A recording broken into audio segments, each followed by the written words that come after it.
Hello and namaskar. My name is Pankaj Saran and I welcome you to another episode of NatStrat Conversations. We bring you insights into geopolitics, technology, national security, and we hope that you find our conversations useful. Today, we have a special guest with us, someone who has spent almost 6 decades of his life dealing with foreign affairs, making policy, being an analyst, and interpreting the world for India and for us. He is prolific in the social media, and also he has recently been appointed as the Chancellor of the Jawaharlal Nehru University.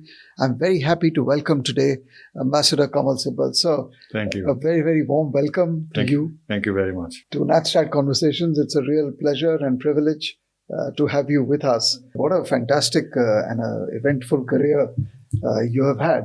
How do you rate the preparedness of today's establishment in the Foreign Office and Government of India structures to cope with today's challenges? You've seen it, over a 6-decade period.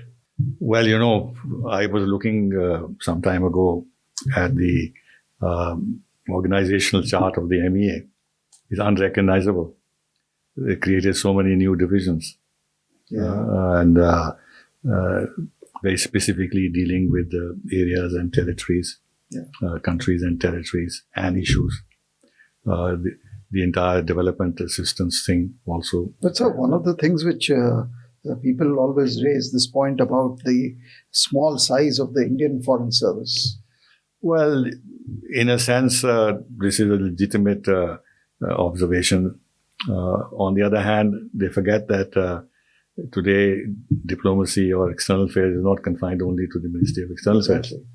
The Commerce Ministry does that, Defense Ministry does that, the Environment Ministry does that. So many other ministries are involved because international relations have become so wide in scope, and so many issues now go beyond the traditional diplomatic and security issues that specialists and people involved in full-time doing this, plus NGOs, plus civil society experts and all are all involved. You look at our missions, you've been yourself in the Foreign Service, you know that the component of the Ministry of External Affairs in a large mission is very small. And so many other ministries are represented. They are all there in their diplomatic capacity. So just to say that simply because you got 900 or 1,000 people in the Ministry of External Affairs, this is not sufficient. If you add to that the Commerce Ministry, the Finance Ministry, then the numbers are Ministry, larger. and that the numbers are very, Much larger. much larger, and they're all part of our external diplomacy. But yes, they have increased the entry numbers. In our time, in my time, there were only 10. And if you took out the reserve seats, there were only 7. 12 or 15. Prior to that, they were even less. Now they are 30, 40, things like that. But you just can't, because you want to have numbers, you can't keep expanding your service unless people who come have the expertise and the aptitude and the interest. So people say that today's day and age is very different from what it was in the past. Would you agree? Every generation thinks that their generation faced the toughest situation, globally speaking, geopolitically speaking. It was always the case. It was always the case. If you look back, during the Cold War, look at the challenges that were there. After all, in order to cope with those challenges, the non-aligned movement was born.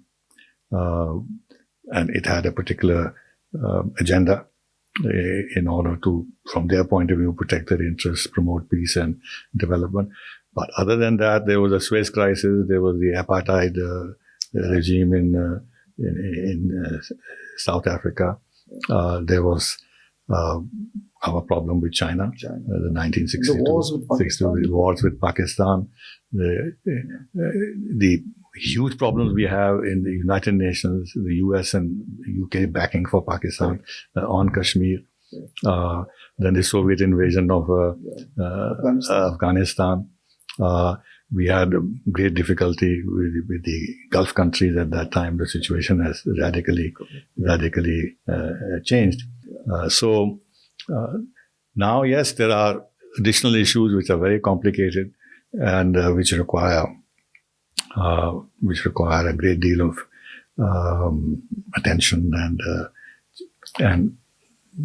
will actually compel us to take extremely far-reaching decisions which will affect our future, like in the climate change. So on this point, which you mentioned, as situations get more complicated, the attention from the top leadership also seems to have grown on foreign affairs and on global geopolitics. So how would you rate and describe the last few years under the current Prime Minister and the current government on how they have managed, and especially the personal role of the Prime Minister to guide and steer? Well, I would like to nuance that because Jawaharlal Nehru was his own foreign minister. Mm-hmm. And he was a colossus in that sense. Yeah. And mm-hmm. he always knew better than others about how foreign policy should be run, which is perhaps why he committed so many mistakes, but leave that aside. But of course, there are a lot of achievements to his credit. Sure. Then Mrs. Gandhi, very hands-on. Very hands-on in terms of foreign policy. Nothing moved unless they knew what her overall thinking and views. So PMO has always exercised major control over Indian foreign policy with regard to major countries. With regard to minor countries, yes, the External Affairs Ministry and the bureaucracy have much more freedom, but not with the major powers. In the Gujarat was both Prime Minister and Foreign Minister. Yeah. So, but I think the thing that has changed is under Prime Minister Modi is that he has a vision of India which is different. And, the language that we are using is the kind of language we never used before. Mm-hmm. That India is a civilizational country. Yeah. Because perhaps earlier when you said India is a civilizational country, the secular lobby would have said, what do you mean by civilization country? Because we are a composite civilization, the angle that I'm talking about. And then we want to be a leading power. We are a net security provider. Yeah. We want to develop our own capabilities, it's Atam Nirbharta, which will then give us much more space in terms of promoting our vision of the world. And then in terms of ideas, I don't think any previous Prime Minister has put on the international table ideas that stem from Indian civilization. Yeah, true. So, of course, Vasudhaiva Kutumbakam is another example, but in the G20, one planet, one family, one future, lifestyle for environment, the Saga, International Solar Alliance, biofuel, digital public infrastructure. He has developed a discourse in foreign policy, which is rooted in India's confidence, strength, and in India's civilization. And that makes a difference. Which is very different from the past. Certainly. But in terms of relationships, if you look at the major powers, the United States or Russia or China or the others, his imprint is there in terms of, say, the expansion of relations with the United States. Yes, but, there's no doubt that in terms of how Prime Minister Modi has handled the United States and the kind of levels of relationship that we have reached with the United States must be acknowledged. So the interesting thing is this, that they denied him a visa. Yeah. And the first visit he made to a foreign country was to the United States. Look at the astuteness of the man, that he's there to enhance India's interest and not be guided by personal feelings in this regard. But then, to be fair, the nuclear deal and everything else, which opened the doors to a wider strategic partnerships, was laid at the time of Manmohan Singh with previous government. So what Prime Minister Modi has done he has built on it. On that foundation, he's built a very strong edifice, culminating in defense ties. After all, at that time, even during a nuclear deal, we were not buying anything much from the United States. Now it's $22 billion of key platforms that we have bought from them. Then this ICET business. And then, of course, all the foundational agreements. Some were signed earlier, but all of them have been signed. Then Quad and the Indo-Pacific. Correct. So he has, and then he wants to, he wants the supply chains to move to India, and a lot of them would be American-oriented. Technology. Then he wants much more technological access. And he knows that the best technology in many areas is in the United States. So he's trying to capitalize on our relationship with the United States. Would you say he's trying to link the foreign policy of India with its domestic compulsions and requirements in a very, very obvious fashion? You are right. You are right, because point is that if you become ideological, then there is a gap between what your real interests are and what you actually do in terms of policy making. Now, otherwise, in principle, any government must try and leverage foreign policy for domestic development. I mean, this is a given. But if you become ideological, you can make serious mistakes. So talking about that, sir, I mean, in the last few days, we have seen, for example, the Qatar case. But before that, the whole outreach to the Gulf. I think that is probably one of his huge foreign policy successes in terms of outreach, talking of ideology.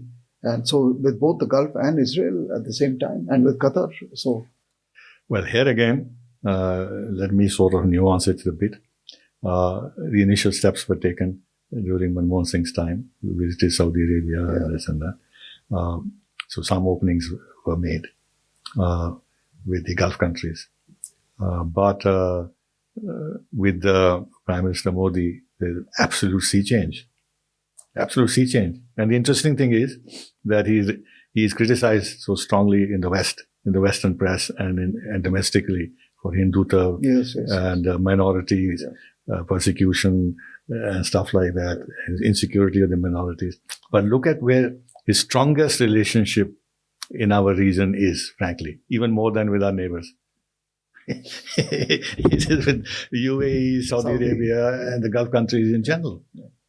So they're not bothered. They know what the reality is. They have taken a very pragmatic view.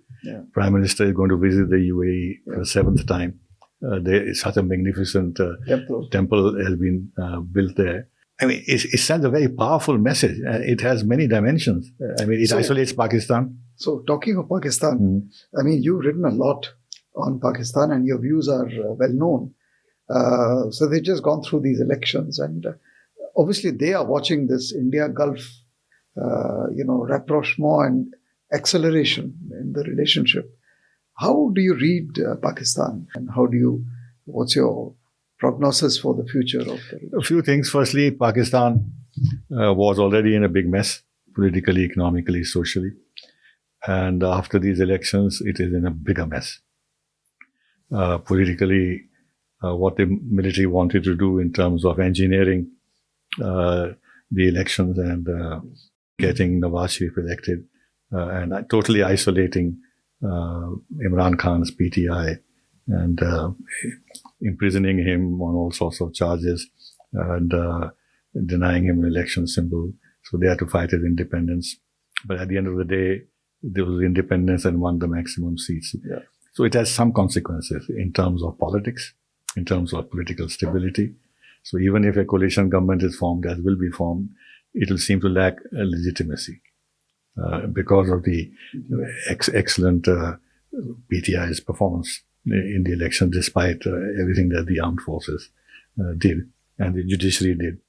The judiciary has exposed itself by being so complicit and so pliant and sentencing him to 10 years, God knows how many, years, and even in terms of an illicit marriage and stuff like that.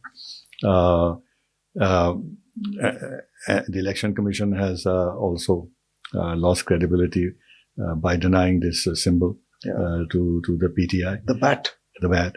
And the armed forces, as I said, have lost their credibility in the sense that they've been exposed that they can't really control the situation. So at a time when Pakistan is in a deep economic mess and has even problems now with Afghanistan and with Taliban and the TPP and everything else, you have a weak coalition government. So in that perspective, and it may not last very long, or if it lasts, it will hobble through. What is the great advantage of India reaching out to such a government? And then on top of that, Asim Munir, if you look at his statements, they're very harsh against India. He talks about India as a civilizational enemy or something like that. And so I can't see him coming on board. So you were saying that there is no real impetus for us to actually make some effort to... See, the point is that Nawaz Sharif, if he becomes Prime Minister, because I think with the kind of mandate that there is now speculation that Shahbaz Sharif may be Prime Minister. They offered it to Bilawal Bhutto, as reports say, and he said, no, thank you, you do it yourself. That kind of a thing. So Nawaz Sharif may not be Prime Minister, but let's assume if he is. Right? There is a feeling that he is better inclined towards India, and his heart is not totally in the wrong place. And he understands Pakistan's economic woes. Therefore, he might like to open up trade with India and stuff like that. And India should take this opportunity. There would be forces in India, elements in India who will propagate this. Some of our foreign friends may also want to do that. But I can't see any advantage in that unless he can, because we made terrorism absolutely the central issue. Absolutely. He's in no position to control terrorism. It's the armed forces. So if the armed forces are not on board on terrorism, then opening up trade and everything else, you're not going to give us any benefits. Correct. And if there is a terrorist attack, then the pressure build up in India that why the hell have you opened up trade? So with Pakistan, I have a feeling that unless there is a totally change of mindset in that country towards India and towards itself in terms of what they represent and what their future should be, I can't see them mending their ways and understanding what their problems are and saying, look, our salvation actually lies with better relations with India. I don't think they would reach the point in the foreseeable future. So let me switch then to China. And how would you look at the China relationship after the elections in India? Starting, let's say, May 2024, do you see something happening in the course of this year or See, the interesting thing is that what I see from the reports that in the Chinese social media, they see Modi as some kind of a wizard is a wrong word, but there is something close to that this man has something in him that he's put India on the map the way he has. There is that kind of admiration. Something the Indians have done right. Or he has done right. Absolutely. In terms of providing leadership, his vision and this and that. I can't remember the exact word, but let's say visionary. Okay. But the relationship is frozen. Yeah. It will remain frozen. Now is the fourth winter, I think, that our armed forces are facing each other. And it's not only 50,000 on each side. From our side, maybe they're 200,000 because they're spread all over the line of control. They have told us quite clearly that whatever has been done, but no further concessions, whether in Depsang. So they think they have achieved what they wanted to do, that in effect, the 1959 LOC, and these buffer zones, for us, they were supposed to be temporary. but I can't see how they will allow patrolling once again. Our foreign minister has repeatedly said, and rightly, he never misses an opportunity to say this, that so long as the border situation is not normal, our relationship cannot be normal. This is a message which China is not hearing, because they're experts who come here, or otherwise, if you see their commentary, no, the border issue should be put in its right place. Something they were saying 20 years ago. We put it in the right place, and we should go ahead and develop our ties in all other areas. They have not changed that thinking and approach at all. And the interesting thing is that our trade with China has boomed. $135 billion with a $100 billion deficit, which in some ways is wise on our part, because we need time to build our own capacities. And then these are intermediate goods which are necessary for our own exports. But some of the rubbish that we buy from them, maybe something should be done. But in some areas which are critical and sensitive, we are knocking them out. So you would say that a lot of how the relationship develops depends a lot on the Chinese approach. Oh, absolutely. Yeah. Look at their provocations. Look, I went with Vajpayee to China in 2002. The special SR mechanism was created. I was very much part of that, and I know what the intention was. They met 21, 22 times and lost steam altogether. Absolutely. Then on the border issue, we've had 22, or God knows how many, 27, I forget the number, discussions at the military level, but that has reached an end point. And there's no de-escalation or Chinese forces moving back to their peacetime locations. But in between, you see what's happened, apart from the SR mechanism. 2005, parameters, guiding principles for the border settlement reneged by China. Apart from this 1993, 96, 2012, 2013 agreements, all reneged by China. Yeah. Then you have this staple visa provocation. Then you had that Arunachal Pradesh is ours. Then they start calling it South Tibet. Then they start giving Chinese and Tibetan names to sites in India. And this is happening all the while we are having conversations with them. Yes. This was happening even when the SR mechanism was working. And while we are discussing the border situation, they continue. And then the border villages they have created and the roads that they're creating all along the line of actual control. And I'd like to mention something. What is the threat that China feels from India? I mean, they're not fools. They know that we have no offensive designs against Tibet or against China. Our policy is defensive.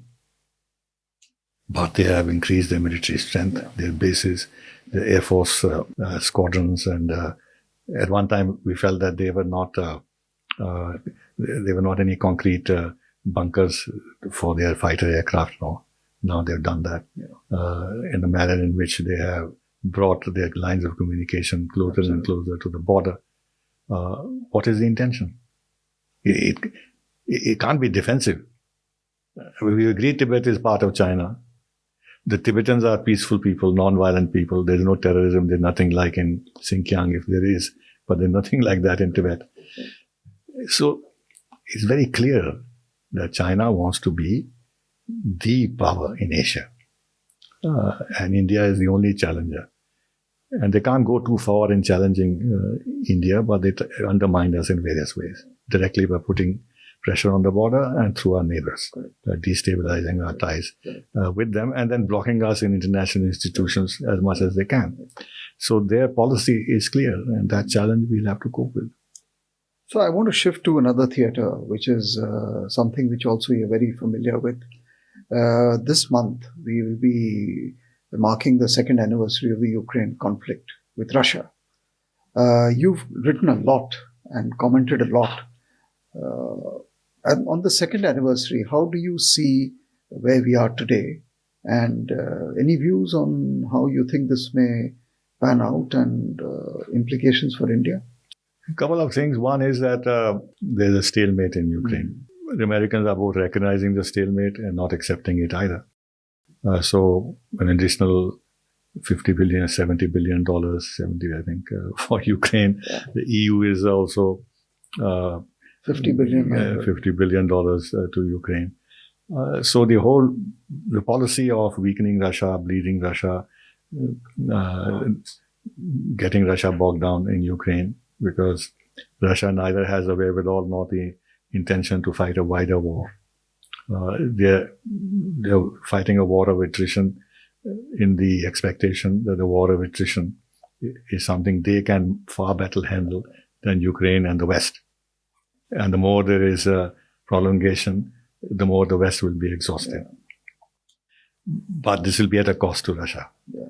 But in a sense, also Russia is rejuvenating itself, its defense industry and everything else, because there's a push. The whole war economy. War economy, all that. So I have been saying, of course, from the outside, one can say anything, not a policymaker, that why does the West, the United States and Europe, especially United States, to my mind, take this geopolitical absurd position of having two enemies at the same time, two adversaries at the same time, Russia and China, and bringing them closer together.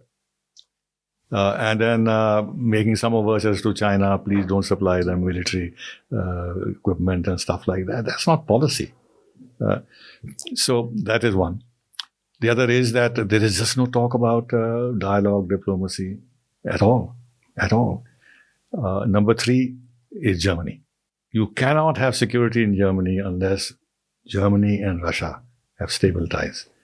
Germany is the heart of the European Union, and Russia is the huge country looming very large on Europe in security terms, because largest country in the world and a formidable nuclear power. But the Americans and NATO have made sure that the German-Russian relationship is broken completely, which has happened now. Because their fear always has been that if Germany and Russia get together, then NATO becomes useless and US influence in Europe will decline, will become irrelevant. Yeah. So, and they've succeeded. They've blown up Nord Stream 1 and 2 and stuff like that. So, insofar as cost to India is concerned, yes, India actually has handled it reasonably well. And we bought discounted Russian oil. They become the biggest oil supplier to India. We have kept our strategic autonomy. Foreign Minister went there. We agreed that in the Far East we'll do a lot more in terms of connectivity and stuff like that. But I'll come to that another point later. In terms of fertilizer and all, we are buying much more. Food, we are not a food deficit country. But for the global South, it's an issue, certainly. And this disruption will be very costly for them if the war continues to be prolonged. We have in the G20 achieved remarkable success in getting a formulation which is pretty elaborate, and without any footnotes and without any reservations and accepted by all. Accepted by all. And the remarkable thing is, and this is really remarkable, that in that formulation the word Russia is not mentioned. Can you imagine? You're discussing Ukraine, but the word Russia is not mentioned, whereas the entire thrust of the West was we must condemn Russia and hold their feet to fire and things like that. The last point I wanted to make here is, and this goes to India's credit and our Prime Minister's credit, that the Americans say that our relationship with India is a defining relationship of the 21st century. And President Putin lauds India and Prime Minister Modi personally, that he's a man who looks after India's national interests. He will not yield to pressure. I know this. So you have two adversaries in the context of Ukraine. And one is saying, your relationship with us is very important. The other is saying, your relationship with us is very important. This is remarkable. Remarkable. But there it is. Yeah. No, fantastic. So, sir, last comments from you, because we're running out of time. We will have the elections in May. How do you see the main challenges, one or two, that may confront the government when it has a fresh mandate? 2-3 things. One is that they must get, as I think they will, majority on their own. Absolutely needed. If this Amrit Kal has to mean anything, actually means that BJP and Modi must get re-elected with a majority of their own, so that they have a totally free hand, unencumbered by coalition politics, to do what is needed to achieve the vision that they have set for the country. That is the first requirement. The second requirement is Atmanirbharta. Yes. I remember when our Prime Minister at that time, Vajpayee, met President Chirac, and I was in Paris at that time. And Chirac said that no country can have an independent foreign policy unless it has an independent domestic manufacturing base of defense. How true. How true. So this is absolutely needed. And the Prime Minister is working on this. It's a tall task, but there's so much equipment and platforms and other things are now reserved for the procurement from India itself rather than from abroad, apart from things which are absolutely vital and we can't do without. We have also entered into agreements with Russia, with the USA, this engine for our G414 and stuff like that. The private sector has got into the business.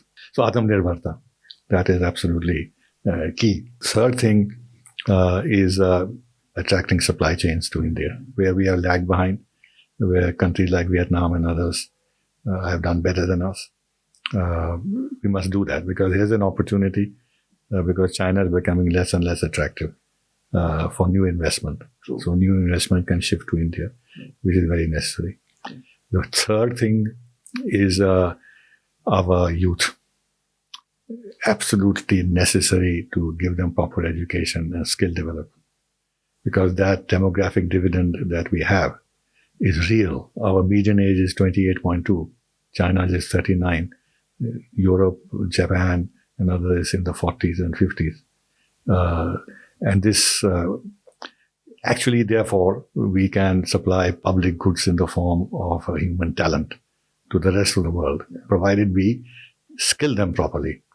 Then there's the whole issue of artificial intelligence, which is going to change everything in terms of how everybody functions. So that's great. So that's a huge agenda. So we must therefore be in advance in this sector.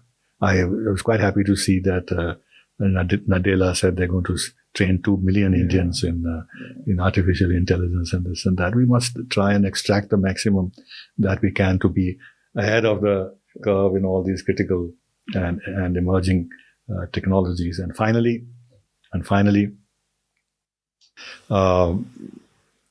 we have to work to our strengths. We have demonstrated that we have great strengths during the COVID crisis in terms of vaccines and the